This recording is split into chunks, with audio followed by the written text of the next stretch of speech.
అందరూ బాగున్నారా? నేను మీ శ్రీదేవి. హర్ప్రే ఛానల్కి స్వాగతం. అందరికీ నమస్కారం. అయితే స్త్రీలందరూ ఒకసారి నేను చెప్పిన మాట యోచన చేయండి. మనం మగవారితో పోటీ పడొద్దు. అసలు ఆ స్త్రీలకి మగవారితో పోటీ దేనికి? ఆడతో పోటీ మనం పెట్టుకోకూడదు. నిజంగా మనం మగవారితో పోటీ పెట్టుకోవడం వల్ల ఎందరో చనిపోతానికి కారణం అవుతున్నాం. ఒకసారి ఆలోచించండి. ఎందుకు ఈ మాట చెప్తున్నానంటే, ఒక తండ్రి పిల్లని జాబ్కి వెళ్ళొద్దంటాడు, అయినా సరే నేను వెళ్తానని పేసి పెట్టి ఏడిసి పోరు పెట్టి జాబ్కి వెళ్తుంది అమ్మాయి. అలాగే ఒక చెల్లిని అన్నగారు జాబ్కి వెళ్ళొద్దంటాడు, అయినా సరే అమ్మాయి పేసి పెట్టి పోరు పెట్టి గొడవ పెట్టుకుని వెళ్తుంది.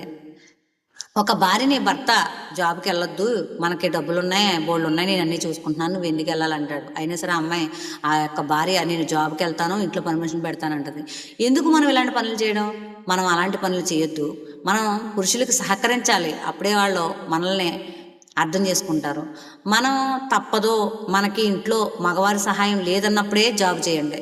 నేను ఎందుకు చెప్తున్నానో ఒకసారి ఆలోచించండి. 100కి 90% ఇవాళ చదువుకున్న అబ్బాయిలు నిరుద్యోగులుగా తిరగడానికి కారణం స్త్రీలే కారణం.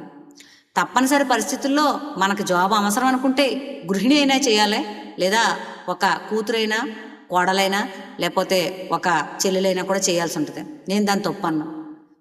మనం జాబ్కి వెళ్ళకపోయినా పర్వాలేదు, నడుస్తుంది అనుకున్న వాళ్ళు మీరు జాబులు చేయొద్దు. నా మాటనండి. నా కాళ్ళ మీద నిలబడతానని ఇక్కడ ఏమైపోతుందంటే రాగద్వేషాలు వచ్చేసి మగవారితో మనకి ఒక దూరం పెరిగిపోతుంది. వాళ్ళ మాట మనం వినకపోవడం పెరిగిపోతుంది. ఇది ఒకసారి ఆలోచించండి. ఆలోచించి మనం కొందరు నిరుద్యోగులకి జాబు సదుపాయం కల్పిద్దాం. మనం అవసరానికి మించి మనం జాబులకి వెళ్ళని అవసరం లేదు. ఒకసారి యోచన చేయండి.